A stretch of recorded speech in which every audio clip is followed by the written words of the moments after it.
चलो भाई थोड़ा ये देखिए बाबा को, देखिएगा लास्ट तक बना लीजिएगा। बाबा कितना बेहतरीन से बेइज्जती किया जा रहा है। थोड़ा इसको गौर से देखिए, आपको वीडियो में बंद रहिएगा। भेद भी हो जाएगा। बिल्कुल भेद है। अच्छा, हमको सिखा रिया है। तो आप तो इसके जानकार हैं, विशेषज्ञ हैं, आप तो देखकर बता देंगे कि किसका है। नहीं, ये सब देख के बताने की चीजें नहीं है। देसी गाय का गोबर ही शुद्ध है। लेकिन ऐसे देखकर पता नहीं चलता। नहीं, ये पता चलता है, उसके भी गुण होंगे, पर वो यहाँ पे अब कहाँ लिबर्टी ले आए हम आपके बीच में। तो ये क्या, ये इसको, जैसे अगर कोई शुद्ध आपके जितना जानने वाला नहीं है, उसको शुद्ध के बारे में पता नहीं है, शुद्ध देसी आपने कहा गोबर का इस्तेमाल करो। हाँ, वो इसका इस्तेमाल क्या सौंदर्य प्रसाधन में कर सकता है? शुद्ध देसी गाय, भैंस का नहीं और जर्सी का नहीं। जर्सी का तो बिल्कुल नहीं, भैंस का तो बिल्कुल नहीं, केवल शुद्ध देसी गाय, वेद लक्षणा। उस गाय के गोबर में गुण है, उस गाय के गौमूत्र में, अर्क में गुण है, सबके मूत्र में गुण नहीं है। गजब बेइज्जती है।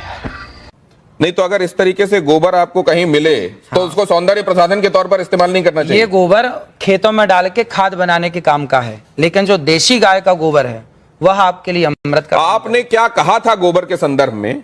क्या आपने इस तरीके के तरीके के भेद बताते हुए कहा था? जरा वो देखते हैं, वो सुनते हैं। एक बार दिखाइए जरा, फिर उसके बाद चर्चा में वापस आता है। आपने कभी गाय के गोबर से अपने मुंह को धुला? नहीं।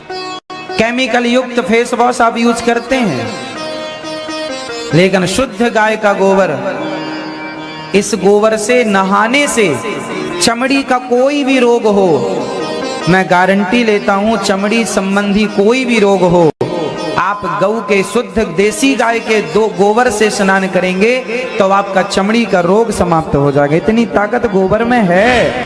देखिए, मैंने कहा, और सिर्फ इतनी बात नहीं है, बांझपन का भी इलाज है ये। क्या बोला तूने? तो ये गाय के संदर्भ में आपने कहा, ये बात स्पष्ट है।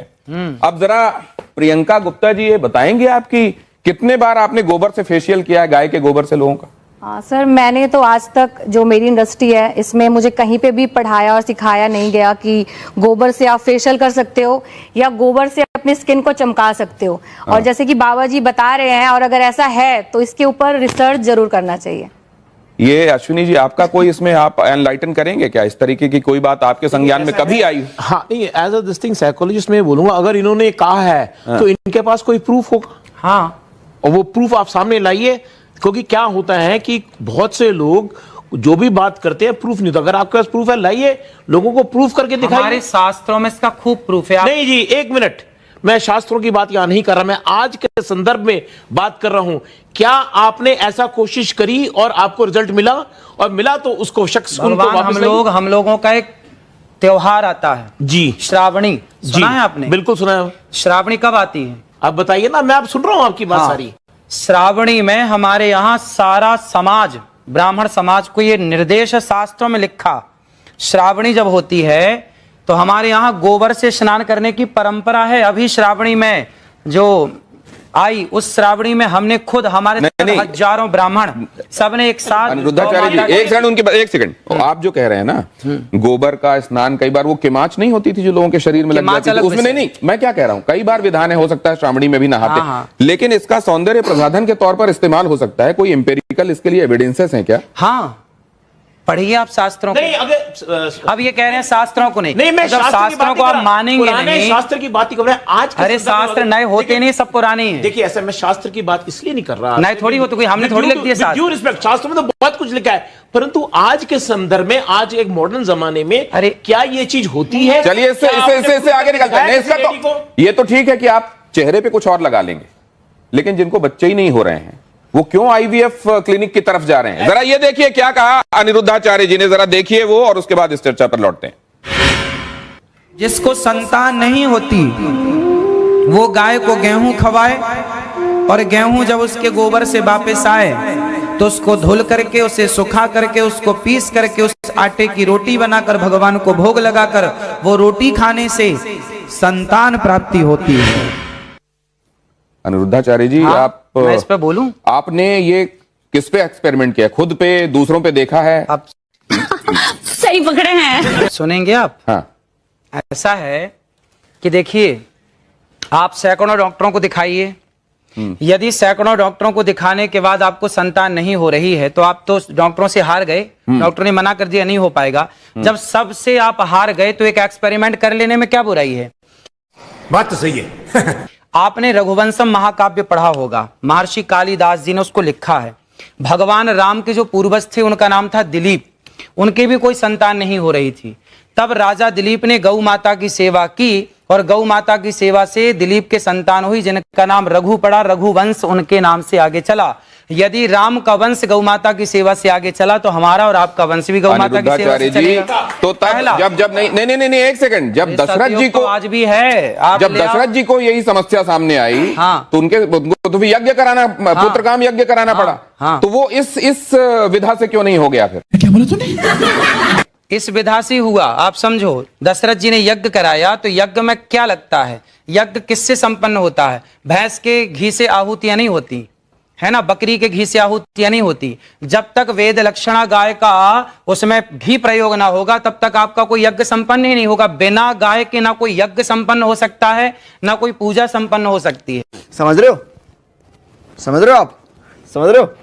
नहीं, लेकिन एक चीज साइंस ये कहता है कि अगर आपने एक खास तरह की परिस्थितियों में खास एक्सपेरिमेंट किया है तो आपको खास रिजल्ट मिलेगा। आप उसको दोहरा सकते हैं। मैंने तो इस रोटी को खाई है, जो मैंने बोला है, मैंने तो इस रोटी को खाया है। मैं नहीं मानता। और हमारे बहुत सारे संत समाज जो जंगलों में रहते हैं आज भी वो लोग ये रोटी खाते हैं। और बहुत बच्चा होता है, आप प्रयोग कर लीजिए। नहीं, आपके पास कोई प्रयोग है? नहीं, आपके पास कोई प्रयोग है? देखिए, बोलने में हमारे साथ प्रयोग है इसलिए बोल रहे हैं, प्रयोग ना होता तो बोलते ही नहीं। देखिए, ऐसा कोई भी चीज हम करते हैं उसके साथ प्रूफ लाते हैं कि भाई ये हमारा रिजल्ट है, ये हमारा एग्जाम्पल है। सिर्फ इतना नहीं, गौमूत्र और गाय के गोबर के संदर्भ में कैंसर के इलाज वाला दावा भी किया जाता रहा है। क्या अनिरुद्धाचार्य जी मैं ठीक कह रहा हूं? हाँ, डॉक्टर साहब बैठे हैं। मतलब किसी भी स्टेज का कैंसर तक ठीक हो जाता है। गौ माता के मूत्र में, गौ अर्क में इतनी शक्ति है। यदि शक्ति ना होती तो मेडिकल स्टोरों में गौमूत्र क्यों बिक रहा? कुत्ते का मूत्र बिकता भाई। गौमूत्र बिक रहा है तब तो कोई शक्ति है, दम है, तब ना बिक रहा है, वरना कुत्ते का क्यों नहीं बिक रहा है? नहीं, कहीं नहीं, बिकने वाली हर चीज को आप ये मानते हैं कि वो अपने आप में उसके लिए किसी साक्ष्य या प्रमाण की जरूरत नहीं? तो किसी का नहीं बिक रहा गौ माता। नहीं, मैं पूछ रहा हूं, बिकने वाली हर चीज के संदर्भ में हमको ये मानना चाहिए कि ये सब्सटेंटिव होती होगी इसीलिए बिक रही है? ना, ऐसा नहीं। डॉक्टर अंशुमान, ये कैंसर में आपने एमबीबीएस किया होगा, आपने स्पेशलाइजेशन किया होगा, उसके बाद आप इतने सालों से कैंसर के पेशेंट्स को ठीक कर रहे हैं, कहीं पर आपने गोमूत्र वाला एक्सपेरिमेंट या गोबर वाला एक्सपेरिमेंट किया है? शुरुआत यहां से करें कि हमारा संविधान आर्टिकल 51A सेक्शन H कहता है citizen of India should have scientific temper. वैज्ञानिक सोच रखना चाहिए।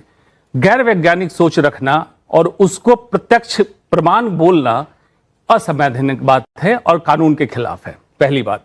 दूसरी बात, जो कैंसर ठीक होने की बात है, चाहे गोबर गाय का हो, भैंस का हो या किसी का हो, गोबर गोबर होगा। लेबोरेटरी की बात इन्होंने कही है, कैंसर ठीक होने की बात कही है। मैं अभी लाइव या रिकॉर्डेड इस पे चैलेंज करता हूं, मरीज इनका मॉनिटर मैं करूंगा, कैंसर है, जांच कराऊंगा, ठीक करें। जिस दिन मरीज ठीक हो जाएगा जांच करके मैं चेक करूंगा, मैं आज से डॉक्टरी छोड़ के इनका चेला बन। बात तो सही है। एक बात मैं दूसरी आपसे जानना, डॉक्टर साहब ये बात बिल्कुल सही है।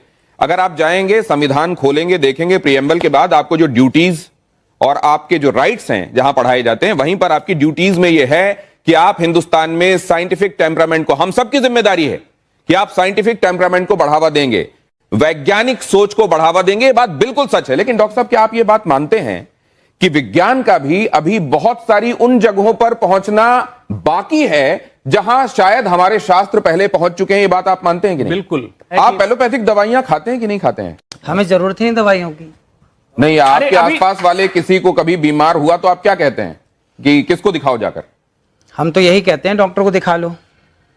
और डॉक्टर इसको मानते नहीं है जो आप कह रहे हैं। ऐसा है, देखिए, आज के 100 साल पहले तो कोई डॉक्टर नहीं था। 10,000 साल पहले सुश्रुत महर्षि, हाँ ना, आखिर आए तो वेद में ही आ गए ना। आप भी वेद में नहीं है, क्यों बात समझिए, बात की बात कर रहे हैं तो वेद में ही थे। अरे भाई, भारत का हर डॉक्टर सुश्रुत और चरक का संतान है। हाँ। भले हम मॉडर्न मेडिसिन प्रैक्टिस करें, आयुर्वेद प्रैक्टिस करें,